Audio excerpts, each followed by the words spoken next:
Shalom Bapak Ibu Saudara yang dikasihi Tuhan. Bagaimana kabar Bapak Ibu Saudara hari ini? Saya berharap kita semua dalam keadaan yang sehat dan kita semua percaya kita dalam kendali Tuhan. Puji nama Tuhan. Bapak Ibu Saudara yang kasih Tuhan, kita akan kembali merenungkan kebenaran firman Tuhan bersama-sama. Namun sebelum itu bolehkah saya bertanya, apakah Bapak Ibu Saudara pernah gagal terhubung dengan internet? Ya, saya rasa pernah ya Bapak Ibu Saudara. Baik itu karena gangguan jaringan, gangguan wifi, atau gangguan lainnya yang membuat kita menjadi gagal terhubung dengan internet. Tentu pada zaman ini ketika kita gagal terhubung dengan internet adalah sesuatu yang sangat menyulitkan setiap kita ya Bapak Ibu Saudara, mulai dari anak-anak sekolah, kita yang bekerja, atau bahkan dalam dunia pelayanan sekalipun. Internet begitu sangat dibutuhkan. Bahkan beberapa orang merasa sangat tersiksa dan khawatir ketika tidak ada jaringan internet yang dapat terhubung ke gadget masing-masing.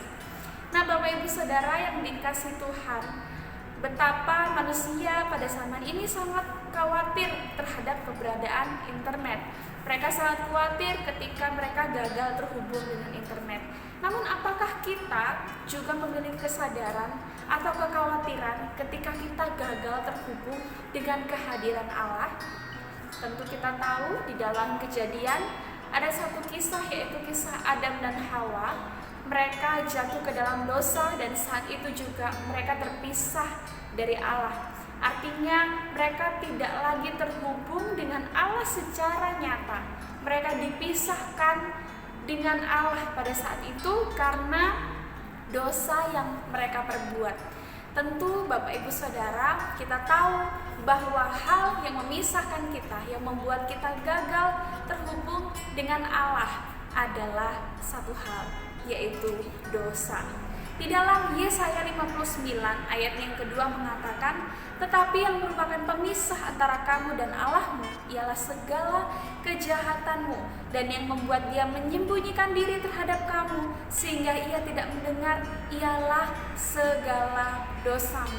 Manusia pada zaman ini cenderung banyak menyalahkan Tuhan. Bagaimana hal ini bisa terjadi? Bagaimana aku selalu mengalami hal-hal yang buruk, hal-hal yang tidak menguntungkan dan lain-lain. Tapi manusia sering lupa melihat ke dalam dirinya lagi. Apakah ia sudah memiliki hubungan yang baik dengan Allah? Atau apakah ia sudah benar-benar terhubung akan kehadiran Allah sepanjang waktu, setiap hari? Firman Tuhan hari ini mengingatkan kita untuk selalu terhubung dengan Tuhan. Kalau kita mau terhubung dengan internet, kita menggunakan kuota. Namun kalau kita ingin terhubung dengan Tuhan, kita bisa menggunakan doa dan firman Tuhan. Oleh karena itu, Bapak Ibu Saudara jangan lupa untuk senantiasa membaca, melakukan kebenaran firman Tuhan, dan jalin hubungan yang intim dengan Tuhan. Jauhi dosa supaya kita tetap didapati sebagai anak-anak Tuhan yang senantiasa melekat dan bergaul karib dengan Tuhan. Stay safe, stay healthy Bapak Ibu Saudara. Biarlah Tuhan Yesus memberkati setiap aktivitas kita hari ini.